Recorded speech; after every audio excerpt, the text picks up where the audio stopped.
Sige by 6 Cycle Minds. Kung napansin nyo sa intro ko, ginamit ko yung kombinasyon ng acoustic at electric. Tuturo ko sa inyo parehas para maiba naman. Simulan natin sa intro. Second strings,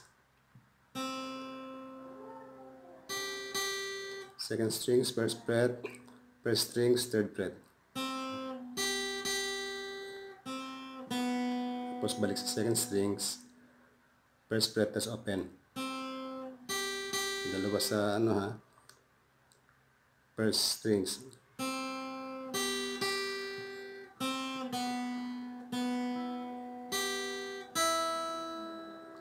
Bali doon lang ang laro niya. Isa, tapos balik, open, dalawang open,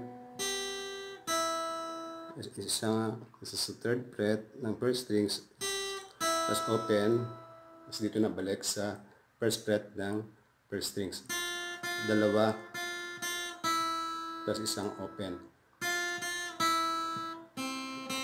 dalawa sa second strings, isa sa second fret ng third strings, balik sa first strings ng first fret, dalawa, open, dalawa sa first fret ng second string, tapos ito yung huli, third fret ng second strings, ulit,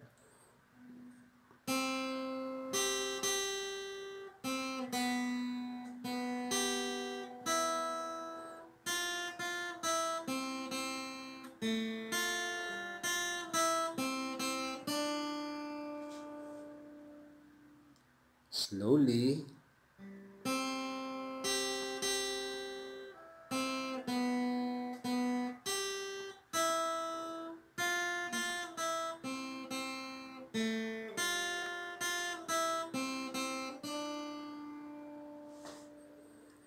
tapos yung bass niya,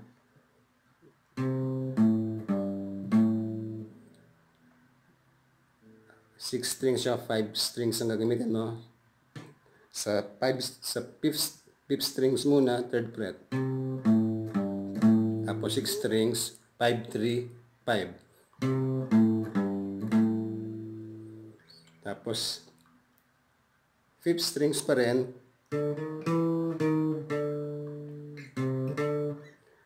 5, 6, 7. 5, 6, 7, 6, 5, 3, 5. Okay.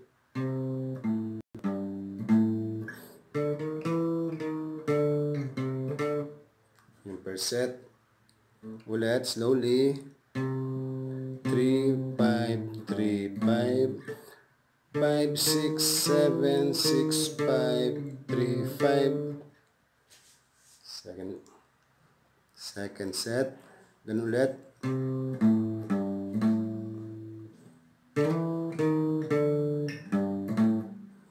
Yung second fret, ito yung simula. Same kagaya sa first part.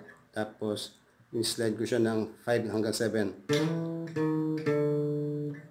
Hanggang 7. Tapos 6, 5. Tapos 3, 5 ng 6 strings. Okay. Second part.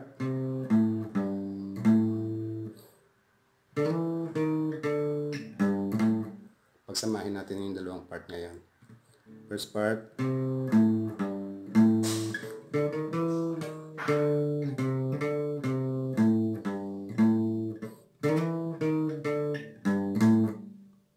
Mas ulit na yun. So, okay.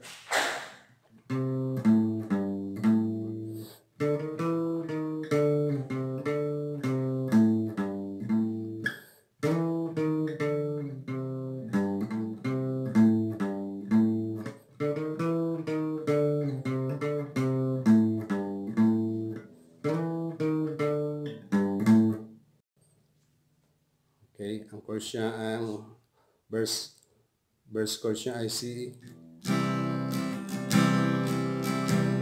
E minor, A minor, F. Repeat lang yan.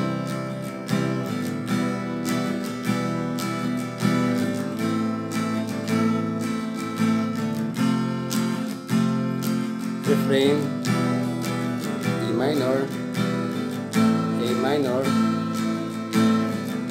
E minor, A minor, E minor, A minor, F, G. Tapos chorus ka na, same chords as verse. Ayos lang, basta't kasama, konting alam lang, kahit walang pulutan. Ang minsan naaalala, di magtatagal, tayo ay bibigaya. Yung last chords ng chorus, yung sa F, magiging dalawa yon. Tayo di magtatagal, tayo ay liligaya. F pa rin. Tapos yun yung second verse. Or kung gusto nyo, ipasok nyo ulit yung